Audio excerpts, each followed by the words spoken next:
Welcome to the MLB Show on the Sauter on Sports Podcast Network. I am Mark Sauter. He is Tom Brown, breaking stuff already. Why not? It's a Thursday, almost a Friday, basically the same thing. It is good to be back. Full day yesterday. For those of you who did not see, I should just zoom out of your screen while you're doing that, but I won't. I'll just whatever. let you.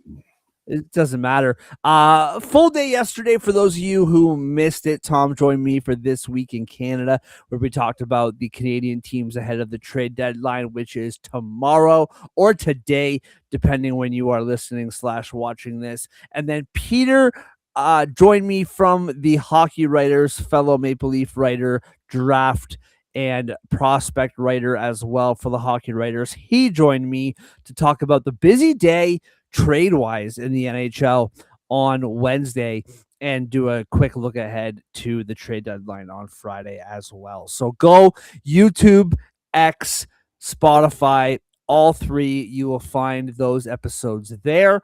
And then later in the day on Friday, at some point, I'll be jumping on for a few minutes just to chat about the trade deadline in the NHL and how it all went. But baseball season rapidly approaching. I don't believe we did an MLB show since our hearts were broken.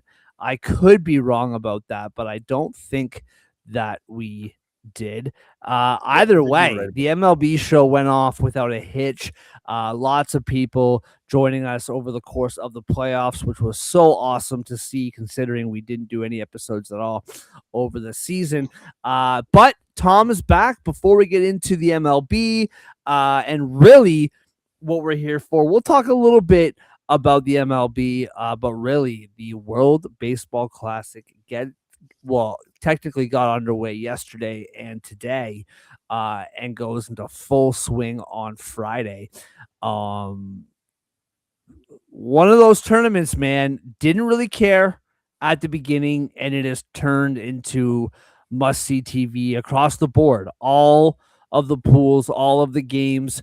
It has, and it's a weird tournament. We'll talk more about it, but it's a weird tournament where a lot of players are playing for countries of their background and not necessarily countries that they're from, because they can't all play.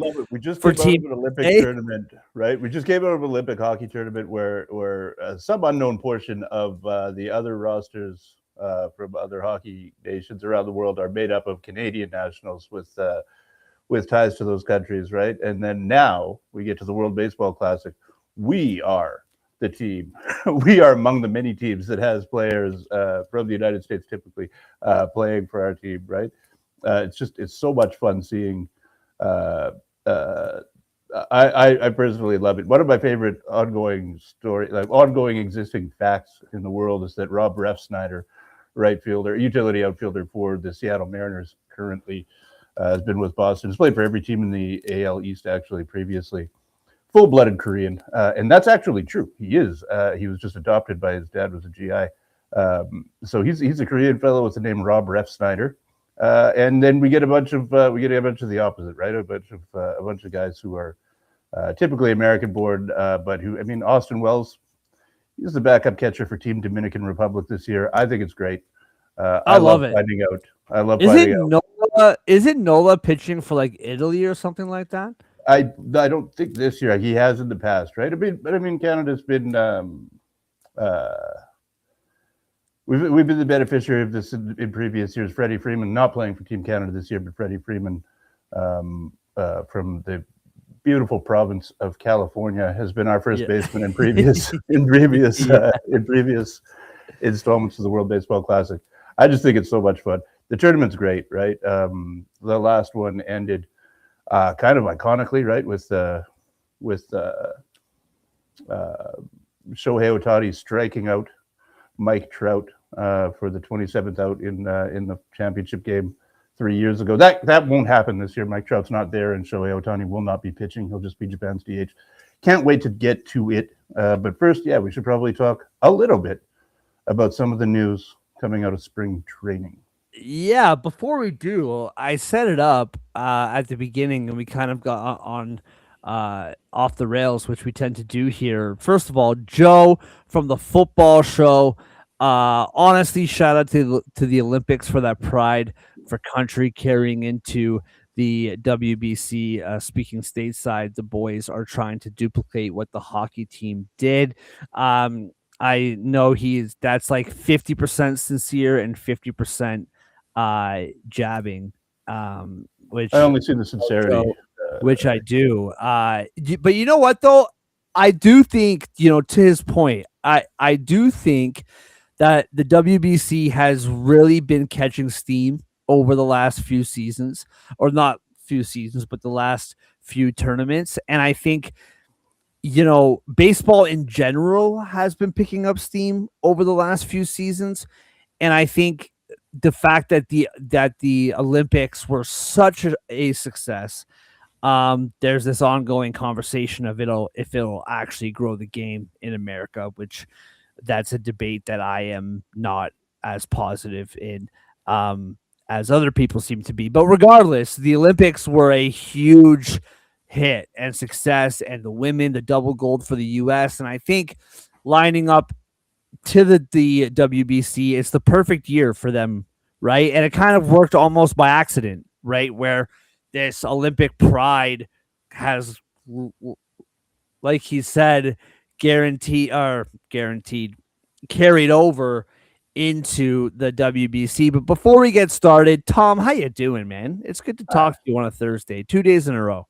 2 days in a row. Yeah, doing great, Mark. Excited to be here. Great to be starting up another season of the MLB show. Kind of warming up, spring training, getting our stretching in, getting a sweat up, but hopefully just try not to injure yourself here, and we'll get rounded into form for opening day. Oh yeah, no, too late. I already hurt my neck earlier today. I don't even know how I did it. But you know what's funny, man? I don't know about you if you're like this. For myself, like I write about the NHL. I watch hockey every single night. I watch every football game every Sunday, Monday, Thursday. And sometimes Saturday, sometimes why. I feel like, for whatever reason, I don't know why, if it's the amount of players, if it's I don't know. I find the MLB so much more work to prepare for. Like I just feel like, I don't know if it's like the amount of pitchers involved or I have no idea. I find preparing for the MLB season, knowledge-wise, just exhausting, which is why I have you, if we're being honest. Well, I mean, I don't find it exhausting. I love it. I'm following this stuff, all year long. So I guess I shouldn't ask you, the shockwaves, the reverberations of the massive trade today between the Pirates and the Reds, swapping Tyler Callahan for Kyle Nicholas, optionable depth player as a relief pitcher for a fourth outfielder / second baseman from divisional rivals. These guys are going to start in the minors, but there's a good chance we'll see one or both of them at some point this season. I mean, it's spring training, right? There's no news. The only news that you can have is bad news. Hunter Green, Reds pitcher, going for an MRI. That's bad news. Anything you hear out of spring training is either completely inconsequential. No offense to Callahan and Nicholas, who I'm sure are fine with their AAA affiliate clubs. But yeah, I mean, the news that comes out of spring training, typically meaningless. You get every year 45, 50 different players got LASIK surgery. We'll forget about that by April 4th. Because once every 5 years, somebody has LASIK surgery and it actually improves their career. And so for the rest of the time, big LASIK cashes in on that, and every MLB player who can think of it tries to have that, right? A bunch of guys are in the best shape of their lives. I mean, you pretty much better you pretty much better be, right? But Oh is that gaining weight, or is that losing weight? Is that switching to yoga or to Pilates, or I don't care, but they have to fill column inches. We just call it column inches. They have to fill cyberspace. There has to be things to be tweeted about. And so, yeah, LASIK surgery, Pilates, the occasional vegetarian diet switch.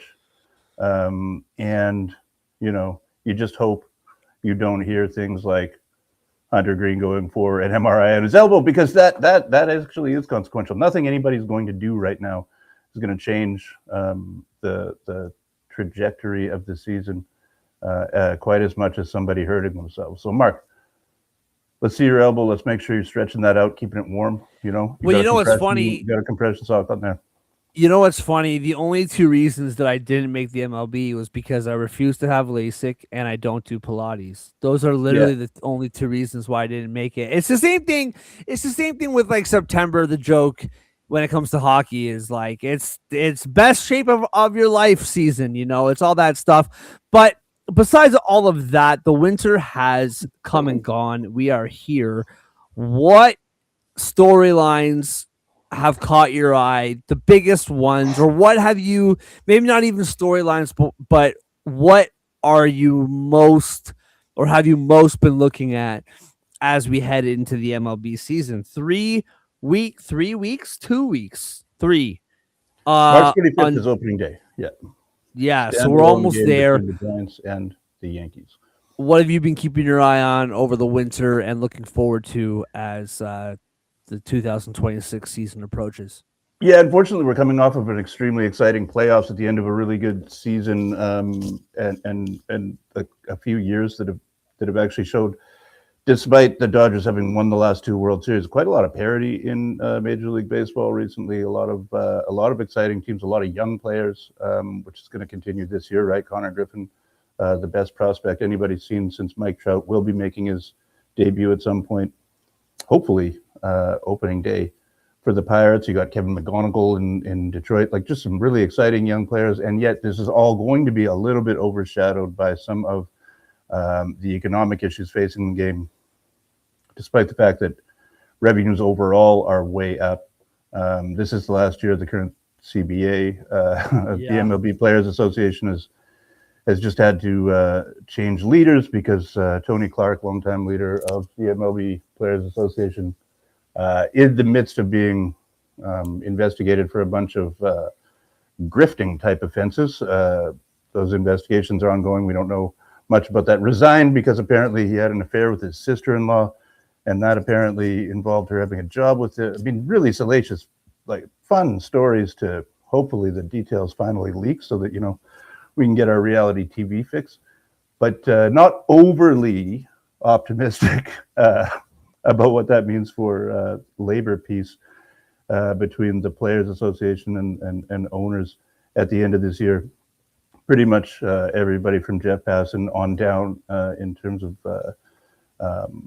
reputable baseball reporting expects a work stoppage of some time. Now, will that last long enough that it winds up costing games? Way too early to say, but not too early to be annoyed and bothered by it, because nothing makes people more angry than the fact that they might just not play baseball because they're arguing about who gets to or how they divide the consumer who pays both the players and the owners, how they divide our money that we spend on the game. And I mean, continued RSN fallout, the FanDuel / Bally Sports, whatever they're calling it, that's in mess. bankruptcy. They're not paying teams, so the league has taken over broadcasting for a bunch of teams. The Atlanta Braves have set up their own app, which looks an awful lot like the Sportsnet app, actually, which the Blue Jays use. A lot of questions about that stuff. Boring, unenjoyable questions, I mean, unenjoyable things to think about when, it's springtime and you just want to hear the crack of the bat and the crowd go wild, Peanuts, Cracker Jack, and owners trying to implement a salary cap. That's kind of where we're at. That's unfortunately, that's going to be the theme, I think, overall of this season. And it probably is in some ways going to overshadow a lot of the really cool stuff that's happening on the field. I mentioned some really, really interesting, really great prospects coming up, a walk year or two coming up to an interesting free agency, a walk year for Tarek Skubal in Detroit, one of the most interesting, best pitchers we've seen in a long time, going directly to free agency. That's the kind of exciting stuff fans want to see, right? I want to see Tarek Skubal face off against Aaron Judge on Saturday afternoon at 1 o'clock Eastern, with Michael Kay doing the play-by-play. That's the exciting stuff, right? But yeah, we're gonna have to worry about what comes after, and what comes after is unfortunately labor discord.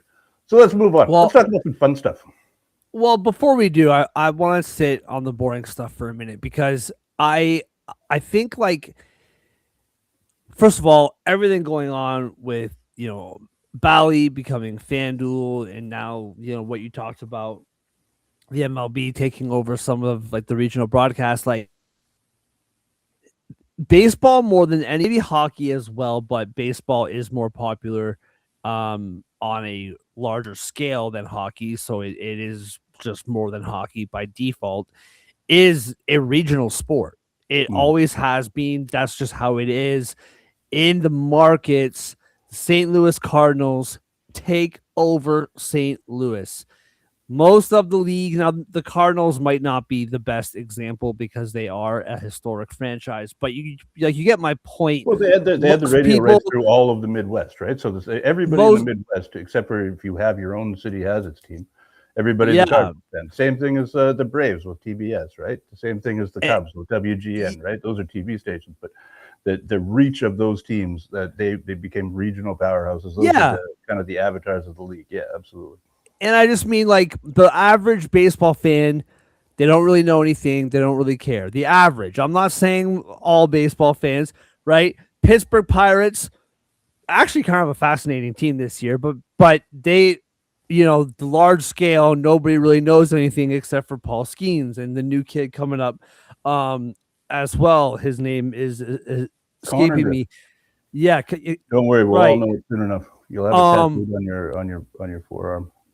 Already do. So, but my point is that it's very much so a regional sport, and to not have that in order is concerning. I also think more than any other sport, a work stoppage is really hinders the sport, the growth of the sport. Hockey, it's always going to battle that fight of growing the game in the US and whatever, but you'll always have your diehards, where baseball, it's made some really significant changes in order to capture the younger audience, whether it's the pitch clock, whether it's different things, and it's worked for the most part. And I'm not just saying this because we're Blue Jays fans. I think anyone would say this, okay? That 2025 playoff, just in general, the playoffs were the best playoffs that I can remember in quite some time. That World Series was the best World Series that I have ever seen. And I've been watching baseball for 30 plus years. I don't even think now, I know context matters or whatever.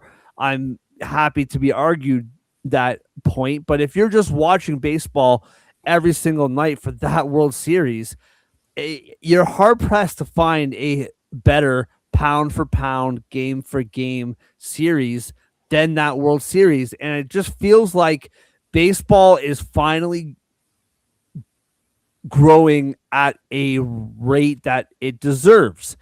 And to endure a work stoppage, I just think because baseball, guys like you and me, we can watch baseball for the whole night, 6 hours, 7 o'clock till midnight, whatever. We can watch baseball. A lot of fans can't, and I think that you're finally capturing a younger audience, and just feel like it's really, I don't know what suffering means, that the league will suffer. I don't know what that means. I just think that this is a really bad time for a work stoppage because you have maybe the most momentum that you've had in a long, long time. Yeah, I agree, and so hopefully cooler heads prevail. Discretion being the better course of valor. Choose your cliche, but yeah, just don't this up. You know what I mean? Just don't stop. Let's not alienate everybody. I mean, the work stoppage in 1994 still casts a really long shadow. 30 years later, right? The NHL hasn't recovered entirely from, what was that, 02 or 03, the work stoppage, the lost season. The NBA has learned not to do that dumb crap anymore at long last. And now you're seeing their salary cap explode by 10%-ish per year. So yeah, MLB, please get it together. Whatever size, however big your piece of the pie is, agree that a bigger pie is what you want, right? You quibble over the details later. Just let's not miss any games.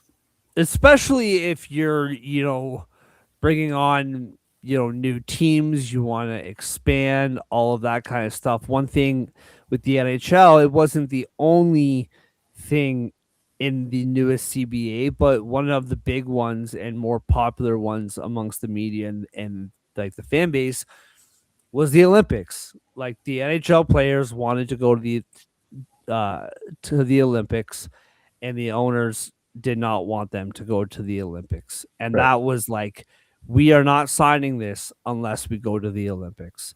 And so they said, "Oh, okay, fine. Let's just get this done."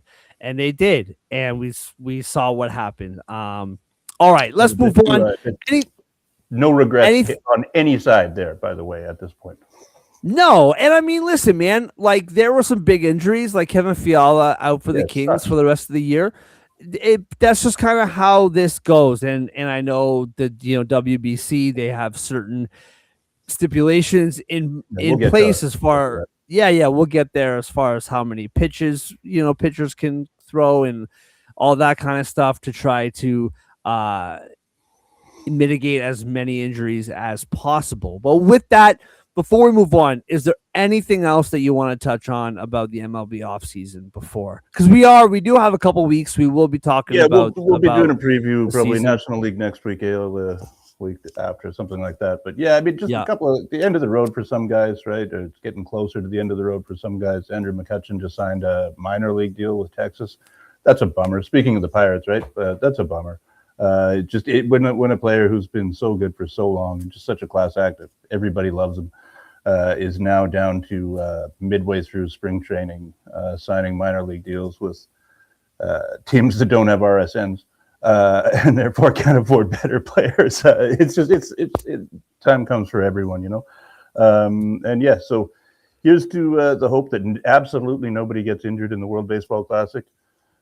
And absolutely nobody gets injured in spring training. Is that too much to ask?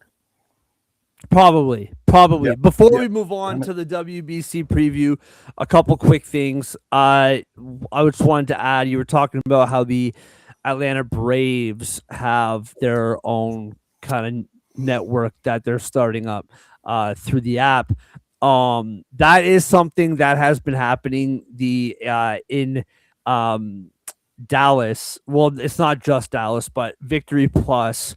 They air the Dallas Stars, the Anaheim Ducks.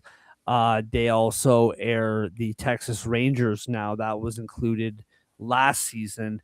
You're going to see that more and more, where local teams, now obviously Anaheim and Dallas aren't local to each other, but this idea of offshoot apps and streaming services, that is going to be something that we are going to be seeing more and more, not here in Canada, just because the landscape we already have it is different. But that is something that we will be seeing more and more. And this is a really interesting kind of canary into the coal mine here with Liberty Media, owners of the Atlanta Braves, owners of the broadcast rights to Formula One around the world, right? So they have a lot of expertise. And the other thing that's interesting about Atlanta is it's one of the only publicly traded teams, one of the only teams owned by a publicly traded company, right? So their books, unlike everybody else's, which are closed, the Atlanta Braves books are viewable because their shareholders legally are entitled to that information, which means everybody gets it, right? So I know because the Jays are in a similar situation, being owned by Rogers. The amount of money that the Jays made last year going on their big run, you can see now why they're reinvesting so much into payroll. It'll be really interesting to see because everybody looks to the Braves because they have the open books because they're publicly traded.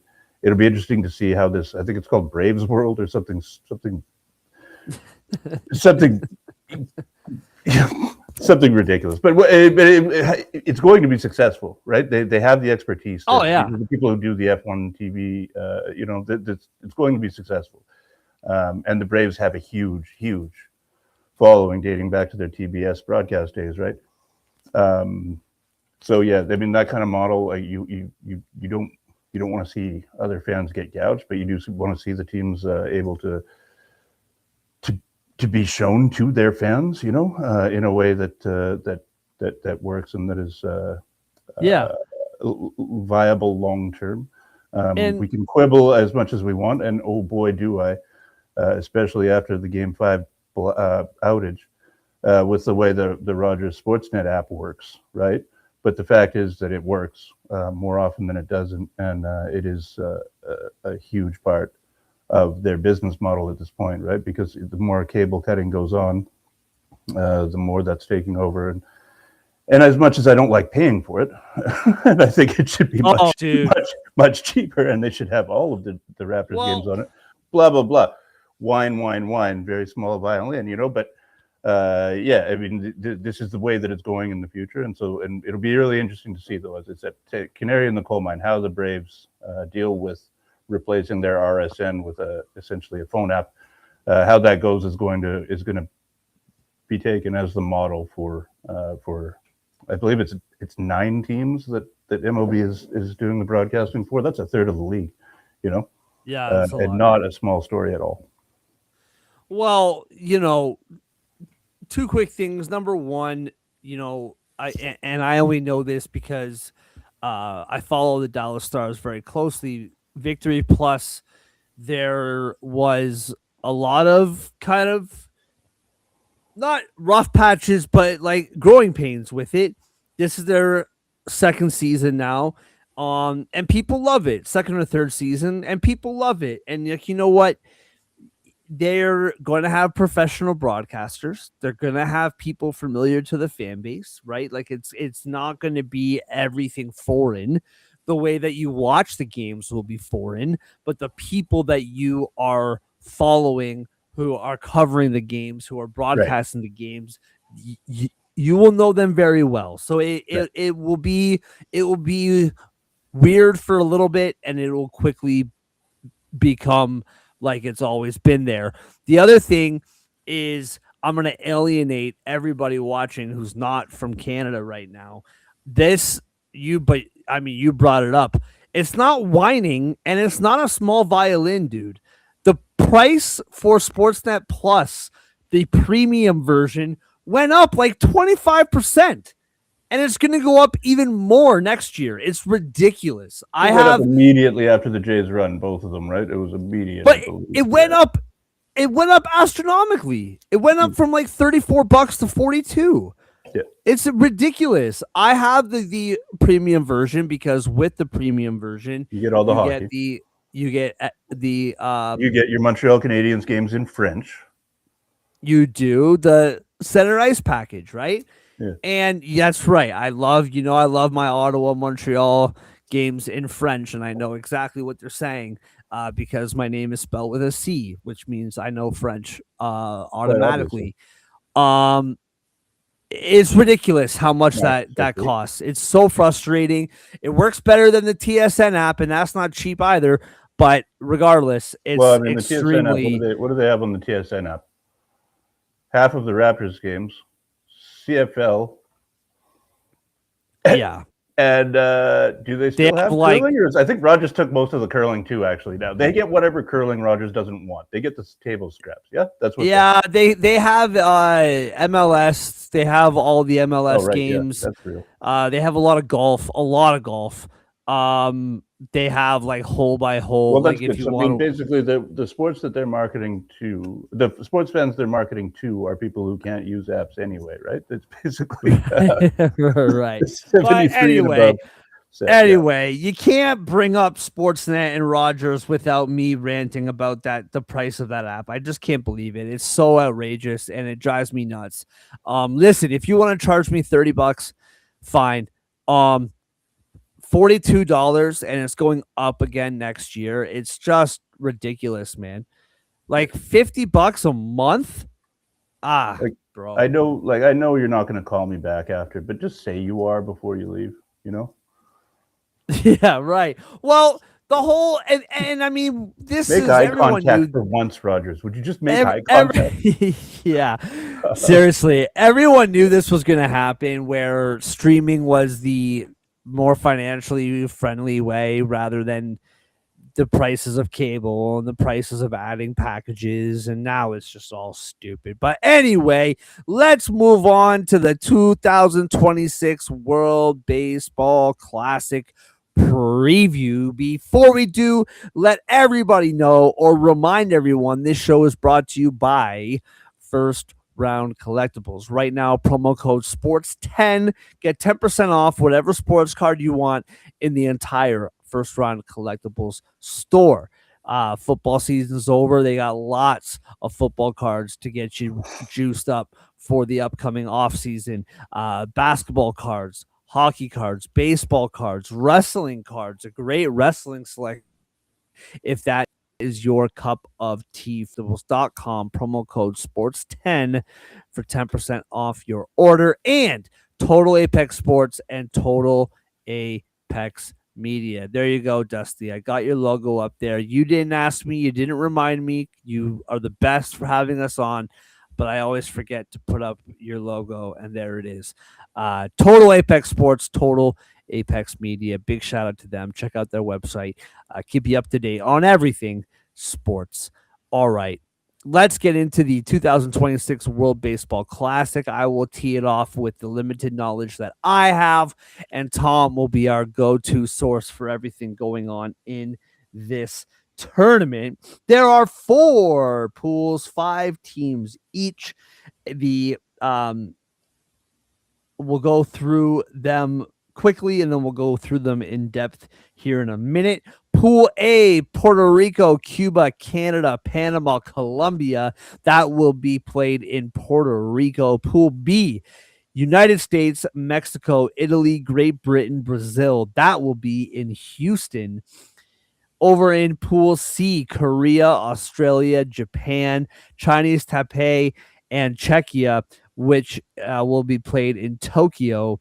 And Venezuela, Dominican Republic, Netherlands, Israel, Nicaragua in Pool D. That will be in Miami. For the quarterfinals, Pool A will runner-up faces the Pool B winner.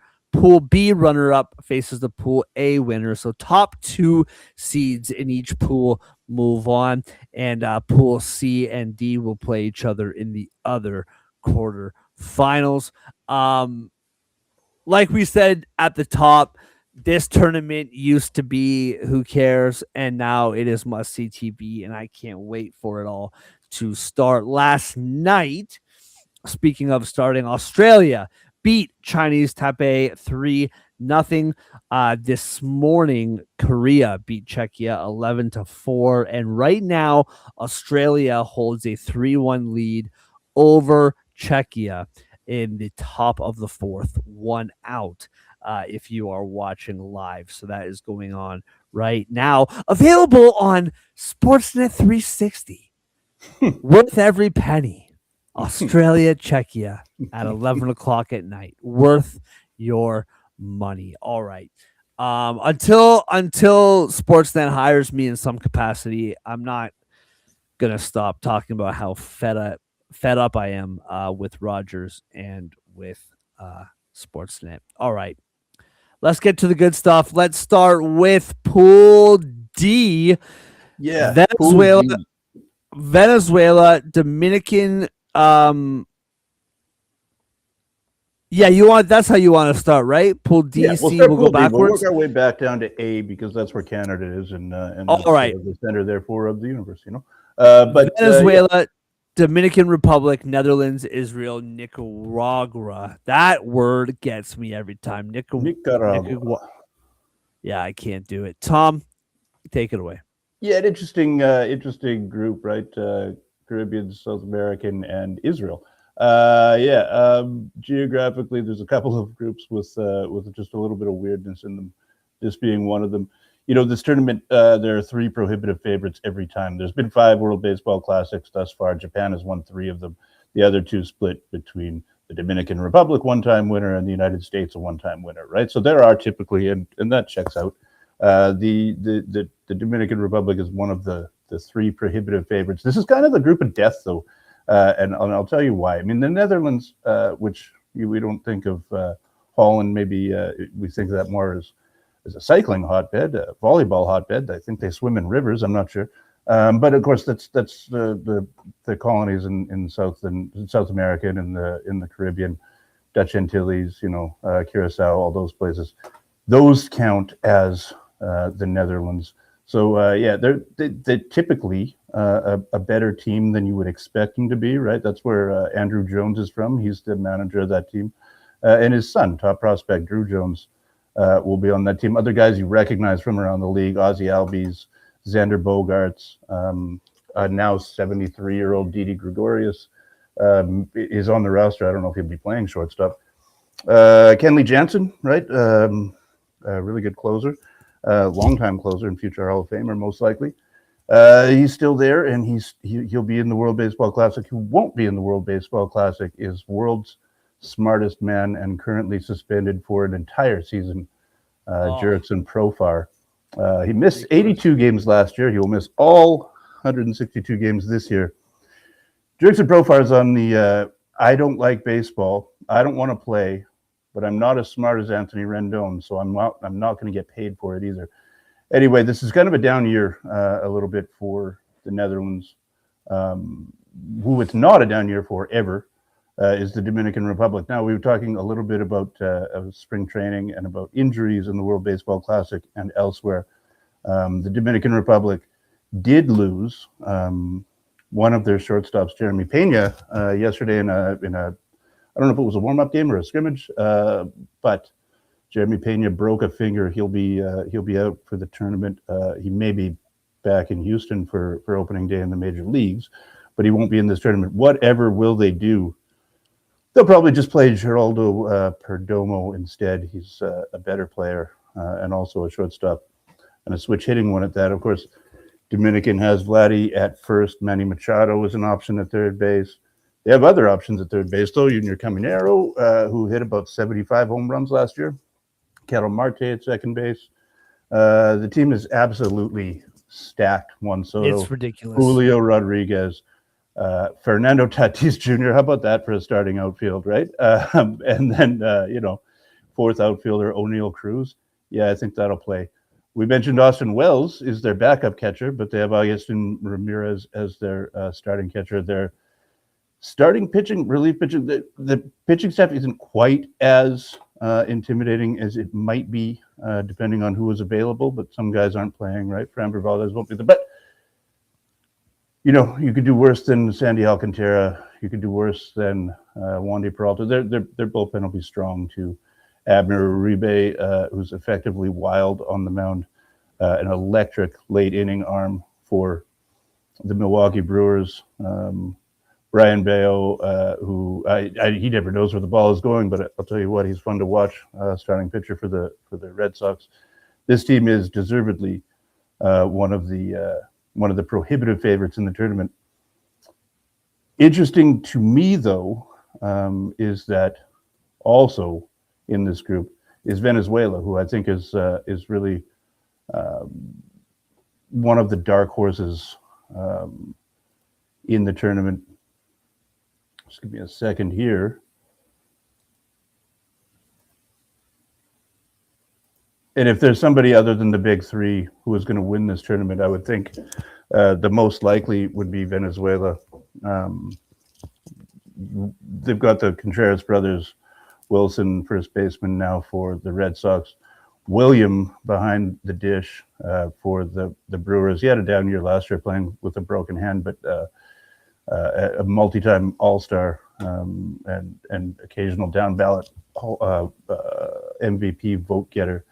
Salvi Perez is their backup catcher. How about that, hey? And then in infielders, Luis Arraez, Eugenio Suarez, Gleyber Torres, Zeke Tovar, Michael Garcia, fresh off a huge contract extension with the Kansas City Royals, and a Blue Jay of some note. Andres Jimenez will be their starting shortstop likely, right? This is a great team, and in what ultimately comes down to a single elimination tournament after the group stage. Yeah, you could see them doing some real damage, right? I mean, I don't see who they'd be scared of at all. With all due respect to Israel and Nicaragua, you can't make an omelet without breaking some eggs. You can't have a tournament without filling out all the teams that are invited. And so I hope they enjoy their time at the tournament. Good for them. It's very cool. What I love about the scheduling here is that the last game of the pool play is Dominican versus Venezuela, which in a, this is why we play the games type of thing. On paper, both those teams will be 3-0 heading into that game on paper. Right. And it's a really great way to add some extra hype to it, right? Where whoever loses that game will probably play Japan in the first round. And that is obviously, if you're Venezuela, if you can find a way to get out of pool play in first place and avoid Japan and let Japan and the Dominican battle it out, that's a huge win for you. Just real quick, Joe hanging out with us tonight again. That DR team, bruh, they are always so hyped. I love their energy. Yeah, man. I mean, we see that firsthand. Just Vladdy alone, just the way he carries himself. Yeah. So I just wanted to add that. I love that as a viewer who, nationally speaking, I have no stake in any of these games and I'm not rooting for anybody per se. The fact that that last game of the pool is a really, really big deal. Obviously, they both have to be undefeated kind of in order for it to kind of pan out that way, but it feels like that's how it's going to go. Yeah. One other note though, that pool is playing its round robin games in Miami, which typically in previous World Baseball Classics gone by has been an incredibly electric atmosphere with a lot of people traveling into the United States to watch those games from those Latin and Central American countries. I will be interested to see if perhaps that is somewhat more muted, maybe a different makeup of the fans there, maybe not quite as many people flying in from here, there, and everywhere. I mean, for reasons, right? It's interesting. At the end of the day, I mean, Trump's a businessman, right? I mean, he knows there's going to be millions of dollars being spent in his country. I don't know. I'm not authorized to speak on this kind of stuff, but I don't know. It's an interesting point. Moving on to Pool C. Pool C, Korea, Australia. They are playing at the Tokyo Dome in Tokyo, Japan. Yes, sir. Korea, Australia. Another of the prohibitive favorites, the defending champions, Japan, South Korea, Australia, Chinese Taipei, Taiwan, and Czechia. By the way, that must be fun for Czechia. Hey, congratulations on making the tournament. We don't know where to put you. Hey, there's a couple of other European teams. They're going to go to Houston. We're sending you to Japan. That's the same time zone, right? Yeah, no kidding. They lost yesterday. Yeah.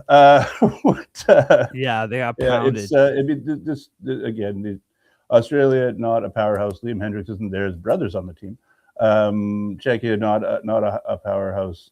Chinese Taipei, Shinmin Wong was retired for a long time ago.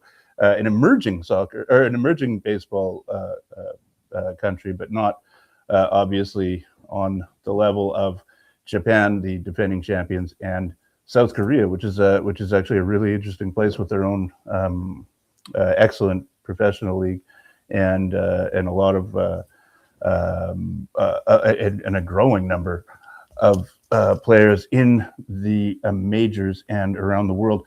The fun team. They've actually taken games off of Japan in the round robin in previous years, relegating Japan to second place in the pool. I don't know if that was last tournament or the one before. I'm going by memory on that. Those two countries obviously are massive sporting rivals, massive regional rivals. There's some colonial history there. There's not a lot of love lost. Fantastic national pride on both sides. Those games are going to be terrific. If you enjoyed watching the Milwaukee Brewers play baseball last year, if you enjoyed watching the Toronto Blue Jays play baseball last year, the style of play that's played in the Far East is a lot more like that, right? A lot more contact hitting. A lot of guys, the pitchers, a lot of them throw splitters, right? So if you like Kevin Gausman, you like Trey Savage, you'll like watching those games. It's what I think the buzzword last year was complementary baseball, right? Yeah. Trust the guy behind you, move the chain, get him on, get him over, get him in. That's the old way of saying that, right? That's how they play there. It's the KBO, the Korean Baseball League, professional league, is a power hitting league. Small ballparks, kind of juice balls, a lot of power pitchers, power hitters. NPB is in a dead ball era and has been for some time, which makes Kazuma Okamoto, new Blue Jays third baseman, Munenori Kawasaki, the new first base DH for the Chicago White Sox, who came over. Their power numbers that they put up the last few years considerably more impressive, maybe in that context. But those games are going to be terrific, and those crowds will be. Mm-hmm. You want hype? That's going to be hyped. Japan, Tokyo is going to be a really interesting place. And yeah, you brought up the really interesting part. I think we can safely say which four teams will be coming out of Pool C and Pool D. Nobody's going to want to play Japan, and nobody's going to want to play Dominican Republic or Venezuela. You would expect Venezuela, or you would expect Dominican to be the favorites, but I think it's a little bit closer there than it is between Japan and South Korea. But you can't, especially when it comes down to one game, right, in baseball, and the amount of national pride and stuff. But those games, that's going to be as close to must-see TV as there is at all in the first in the pool round of play in the World Baseball Classic. Yeah, so I don't know. You probably have it right there, Mark.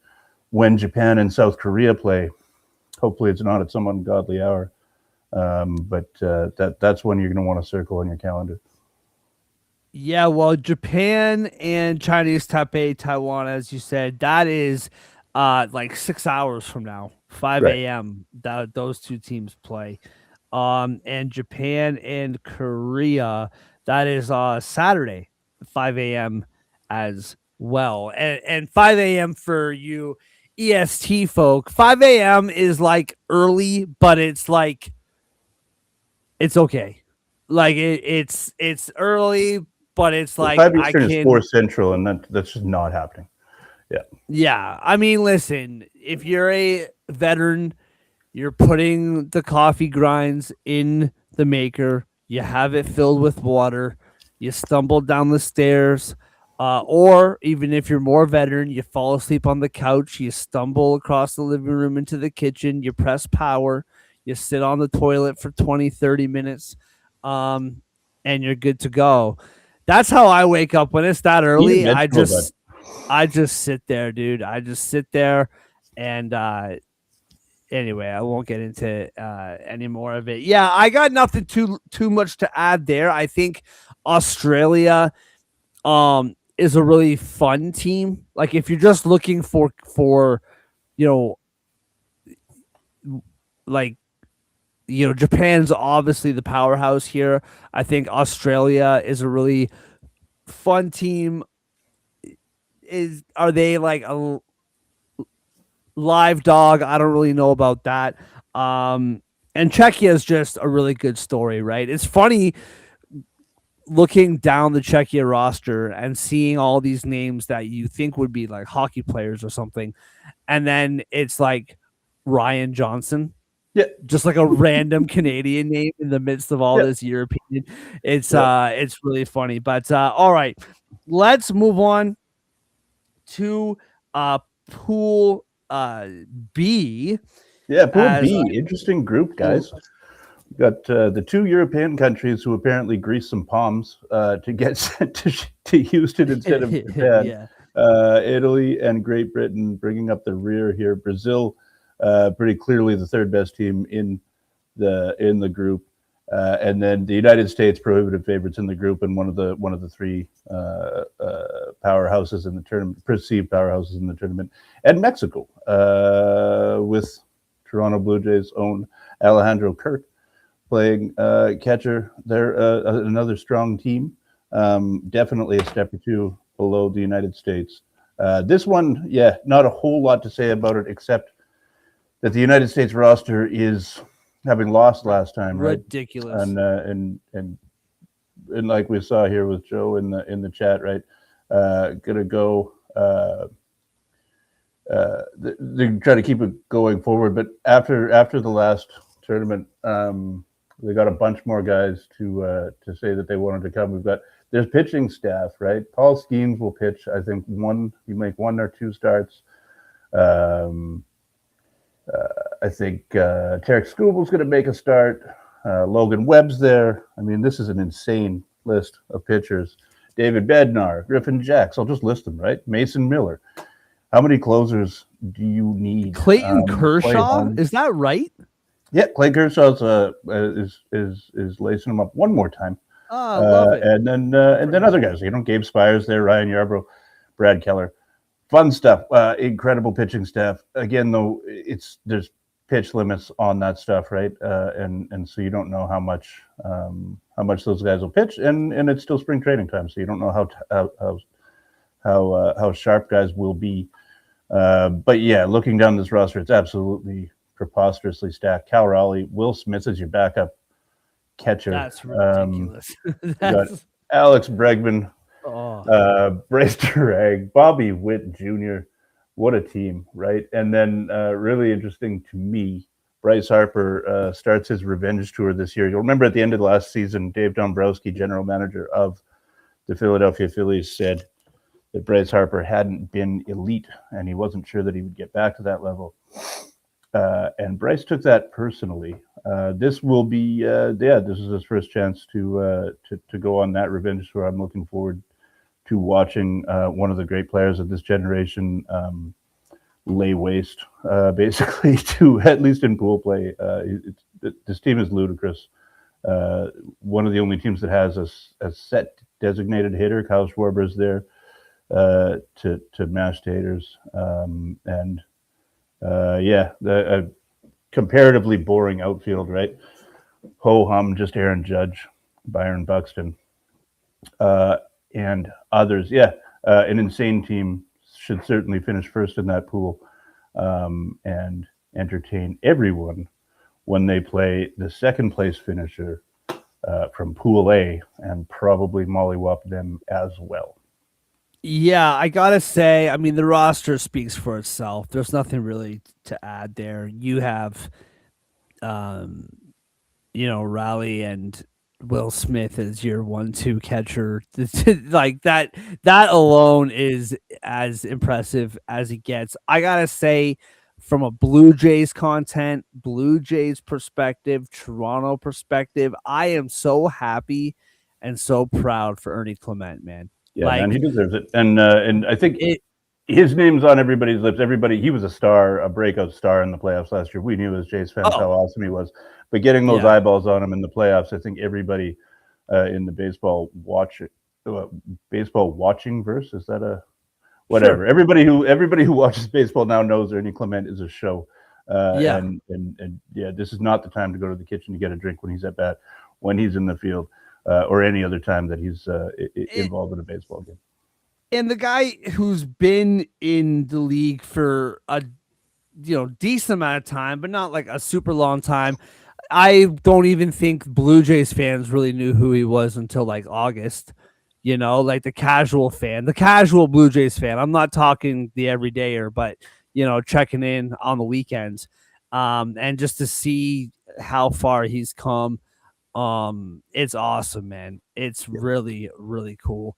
And my sister, when my sister knows who you are, that's pretty impressive. Now, she may want to, marry him, but we'll pretend it's for baseball reasons. The only thing that I really have to add when it comes to this is I do think Italy's roster sneaky good, not obviously, Team USA is the team to beat, but I mean your pitching staff, you have like Lorenz in there, you have Nola there. Nola is there, okay. He is there, yeah. They'll be pesky, right? Like they'll be pesky. They're not going to be favorites by any means, but they'll be hanging around. And like you said with Mexico, man, like if there's one team that can upset the US in this pool, it would be Mexico. That would be that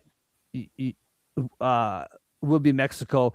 So that'll be fun to watch. We remember, we all know Randy Arozarena, Cuban national who plays for Mexico, is a terminator in this tournament. This will be, I think, his third World Baseball Classic, and he is an absolute stud when it comes to this tournament. Watch the games. He's a showman, and in this kind of environment, he really it seems to bring out the best in him. All right, wrapping up the preview.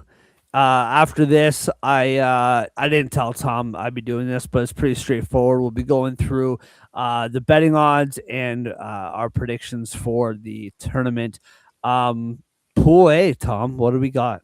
So this has been billed as an opportunity for Team Canada to actually make a run in this tournament. We talked about the 1 versus 2 seeding, right? By far the best roster they have put together. By far the best roster they put together, which we could get to that right away if you'd like. There's some real by God actual starting pitching on this team. Adam Maxco, Blue Jay, and ironically Slovakian. But Michael Soroka, James Paxton, right? James Santaya, these are guys who pitch playoff games, Cal Quantrill. But also, you can see the lack of depth a little bit when they've dusted off Philip Omont, who I believe is older than you and I put together. That said, Bo Naylor, the Naylor brothers will both be in the tournament, right? Bo Naylor catching, and Josh Naylor at first. And then some really interesting players. Otto Lopez, former Blue Jays farmhand, now utility infielder with the Miami Marlins. Abraham Turo. Sneaky fantasy option for me last year, by the way. Otto Lopez. Sneaky fantasy option for me last year. Did not see it coming, but he was helpful. And then, interestingly, Tyler Black, Milwaukee Brewers, kind of a 4A type player. He has no defensive value whatsoever, unfortunately, owing to some injuries he had early in his career. But a really good hitter and actually a really fast guy. Just a really fast guy, a lot faster than he looks. Also, fun. Rod Black's son, Rod Black from TSN. Oh, yeah. CTV. That's his son. Pretty cool. And then an outfield that should absolutely interest people. Tyler O'Neill. Owen Casey, a top prospect from the Cubs, has just recently been traded to the Miami Marlins. So I guess he'll be teammates with Otto Lopez all year long. And then Denzel Clark in center field. Ernie Witt's still the manager. Team Canada looks pretty good. But what's really interesting is that the toughest teams in this group ought to be Puerto Rico and Cuba.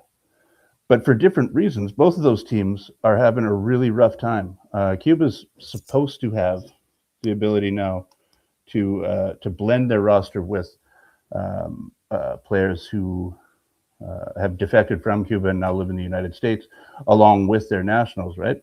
But a lot of those players have chosen not to integrate with their old team, and some guys just aren't showing up. Aroldis Chapman's not on the team. Randy You're Johnson. talking about Puerto Rico now? Sorry. No, I'm talking about Cuba. Oh yeah. Sorry. Yes.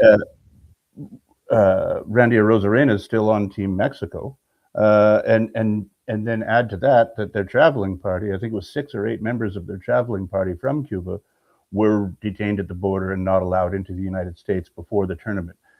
That's a kind of a death blow to a team that is already without Blue Jays legend Lourdes Gurriel Jr., who's out for the year with a rehabbing a catastrophic leg injury, and some other guys. This is an old team. This is a not a very good team. This is a team that has Alexi Ramirez, if we remember him from about 10 years ago, when he was no great shakes and played his way out of the major leagues, is still going to be playing a middle infield role for this team.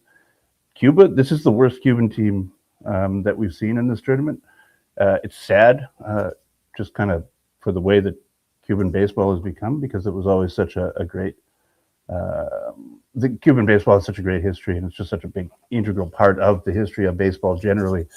That sucks, right? But for Canada, it's definitely an open door. The favorites in the group still have to be Puerto Rico, but Puerto Rico has its own problems. Yes. Before the tournament even started, a bunch of their players could not get insurance to play in the tournament. So that you won't see stalwarts like Carlos Correa, who couldn't get insured. You would not. Francisco Lindor couldn't be there anyway because he broke his hamate bone, but he wasn't going to be able to come regardless because he had no insurance. Interestingly, Bad Bunny offered to pay for the insurance premiums for these guys, but the major league said no. The agents turned that down. So it's just it's weird though to see a relatively starless Puerto Rican team, and a Puerto Rican team very proud, right? Puerto Rico, not a state, but a territory of the United States. Very proud. They have to borrow players. Nolan Arenado from the Canadian province of California will be the third baseman for Puerto Rico. This is a weird, not usual Puerto Rican team. Yeah. And obviously they're going to play with a lot of pride. They're going to be, speaking of, as Joe was saying, speaking of guys who are hyped and who have great energy, they still will play with that. They're going to bring that, right? And you've still got Willie Castro, another underrated fantasy pickup for the last couple of years. They still have some major league talent, Eddie Rosario, etc. And of course, they have Edwin Diaz at the back end of their bullpen, but I just don't know how many leads they're going to be able to be protecting, especially once they get into a better competition. Edwin Diaz, of course, was injured the last World Baseball Classic and missed an entire season with the Mets that year after he hurt himself in the World Baseball Classic, which certainly contributes to the reason that they're having so much difficulty getting insurance, ironically, for players. He'll be the closer for the LA Dodgers unless he hurts himself here this year. But yeah, I mean, this is a comparatively weak Puerto Rico team. And so, yeah, the thoughts that maybe Canada, this is the year that Canada could go on a little bit of a run when we put together the strongest roster that we've ever had, in a time when Cuba really, really, really is down in the dumps, and a time when Puerto Rico has an oddly soft roster. The only difference being, of course, that Colombia is also in this group. Colombia was very pesky and very nearly got out of their group play the last time around 3 years ago. They still have some real major league players. They're bringing back, like as we saw with Canada and Philip Omont, they're bringing back Julio Teheran. They're bringing back some older guys, right? But they have some real players. Jose Quintana, Jorge Alfaro. What if we made the whole team out of catchers? But yeah, Carlos Arroyo, Michael Arroyo, Jordan Diaz. Yeah, these are actual players, right? Donovan Solano, Gio Urshela is still around in the majors. He's still a good player, and he's on this team. They could be and Harold Ramirez. This could be a team. Ironically, not Cuba, not Dominican Republic. This could be the team that trips up Canada on its way. This is an interesting group. It's by far the weakest of the four pools, right? But it's a really interesting group. The other three you can look at. You can look at all five teams, and pick out the top two in a flash. In this case, there's sad to say for Cuba, it's not even one of the top three, but there's three teams in here that you can look at and say that they'll be competitive potentially for even first place in the group. Well, weakest group, maybe. What I think makes this group fascinating is it's probably the most even across the board, right? Where the other ones have the powerhouses at the top. So, all right, let's do this. Tom, thank you for that, brother. I appreciate the knowledge that you are bringing. Let's do this. We should have done this just at the end of every pool preview, but we'll quickly go through it. Let's not dwell on it too long. Pool A, to win Pool A. This is not anything to do with the playoffs or with the playoff portion. This is just the pool play. Pool play. To win the pool. Puerto Rico minus 110, Canada plus 300, Colombia plus 500, Cuba plus 700, Panama plus 1100. Where are you going in Pool A? I mean, I think Puerto Rico is still very narrowly the favorites. But at those odds, sign me up for Colombia, man. I like those odds. I was just talking about how close it was going to be especially between Canada and Colombia. You don't. What did you say? Plus 500. Plus 500. Yeah. Yeah, I think that's the bet I would take. I mean, if we're talking even money, I'd say Puerto Rico still, but by a hair, and I probably wouldn't bet on it. If you want to, if you're going to give me plus 500, I'll take Colombia. Yeah, I can't argue with that. Canada plus 300 as well. I mean, Puerto Rico. That's juicy too, but the 500 is nice. I just find it interesting that, Puerto Rico's minus 110, and as closer, like the margins just feel closer this year than any other year, and Canada is still plus 300. Like, that's a big difference as far as the betting odds go. Canada's got Philip Beaumont, I'm surprised he's not at the Paralympics, honestly, at this point. Oh, my gosh. Okay. All right. Moving on. Pool B. This one feels like a no-brainer, but to throw it out there anyway. USA minus 650. Mexico plus 600. That says it all. Italy plus 1,800. Brazil plus 5,000. Great Britain also plus 5,000. Yeah. I don't know how cheap you'd have to make this. No, yeah, I mean, it's the United States, obviously. Pool, and you. I don't know what you'd have to make. What did you say? Mexico plus 650? 600, yeah. I wouldn't touch it at plus 15. Yeah. I don't see, at least in my app, I don't see a Pool C. That might be because Pool C is currently playing. Like right now as we speak. Right. But Pool D minus 210 is the Dominican Republic, Venezuela plus 165, Netherlands plus 1,600. When did we stop calling them Holland? Is that not politically they get all correct? The names, buddy. They get all the names. They get all of it? Yeah. Okay. I remember growing up, it was always Holland. It's still Holland. It's Holland, and it's the Netherlands, and the people from there are Dutch. Yeah, it's all very confusing. They get three names and you get none, and that's how it works. Yeah, fair enough. Orange, they like orange. Nicaragua and Israel both plus 5,000. Really, between Dominican and Venezuela, I think minus 210 is still expensive, but Venezuela at plus 165 isn't really juicy enough for me to bite out. Yeah, I'm with you on that. I don't. You need to look. I made the case that Venezuela is the fourth best team in the tournament and could easily win this group, right? When we were doing the preview, I definitely think that's true. I wouldn't. You'd have to incentivize me a little bit more to bet against Dominican Republic, though. Yeah. All right, to win, USA minus 110. This is how far the gap is here. USA is minus 110, okay? Even To win the money tournament. minus 110 to win the tournament, the whole tournament, which is fair, right? Dominican plus 330, Japan plus 400, Venezuela plus 900, Mexico 2200, Puerto Rico 2500. That's the top 6.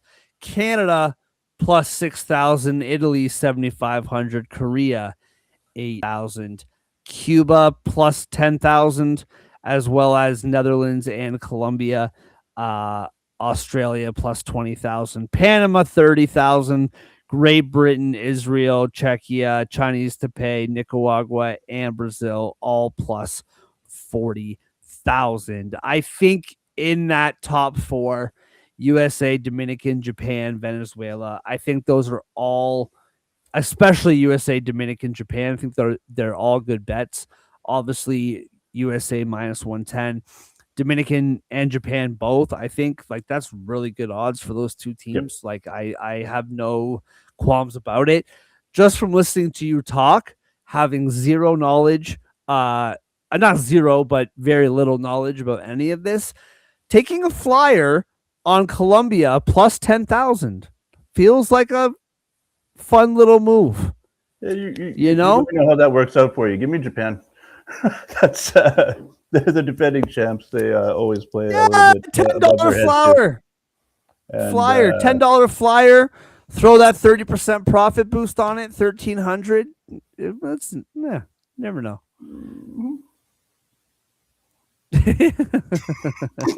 So that's who you're picking, though. Japan to win the tournament. Who do you pick? I think the United States is the betting side of it, and nobody would be surprised at all if Dominican or Japan won. Right? I mean, this is the nature of the tournament. One-off games, baseball. They're not playing 162.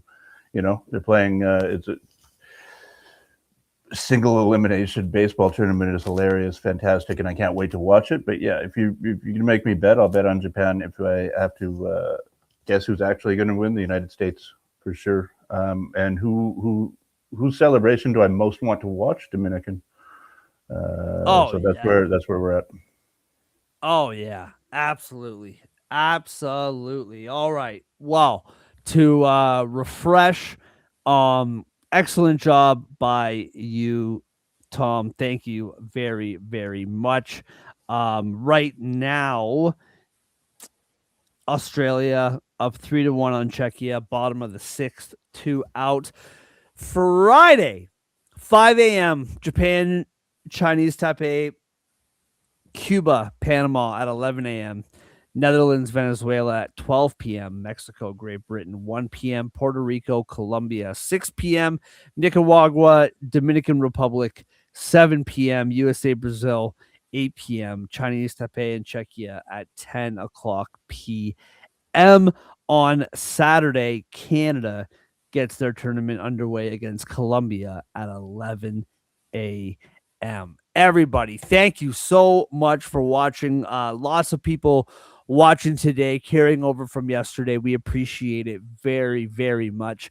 Once again, if you missed yesterday's episodes, Tom and I, Tom joined me on This Week in Canada, talking about the Canadian teams ahead of the trade deadline and a little bit of Blue Jays as well. My guy Peter from the Hockey Writers, he joined me to talk about the trades that went down on Wednesday and looking ahead to the trade deadline. So you can find that on Spotify, YouTube, X. This episode you can find on X and YouTube. It'll be on Spotify by Friday morning. Thank you to everybody. We will be back with This Week in Canada next week. Tom will be and then we'll do a little NL preview. We got to talk about exactly what that'll look like. Maybe a little over-under contest or something. We'll figure it out. But we will be back MLB Show next week to talk about the NL. Before we take off, first round collectibles.com, Promo code sports10, 10% off your order, any sports card in the entire First Round Collectibles store. Once again, firstroundcollectibles.com, promo code sports10, and Total Apex Sports, Total Apex Media. Huge shout out to them, as always, Dusty and company, for having us on board. Football draft right around the corner. They have you covered. Basketball, hockey playoffs right around the corner. They have you covered. Obviously, the baseball season right around the corner. They have you covered. If it's sports, they have you covered. We appreciate it as always. Do I have anything else to say, Tom? I don't think I do. I think that's everything. Everybody, have a wonderful, wonderful weekend watching baseball. I will be back some point on Friday to talk trade deadline. Until then, we'll see you next time.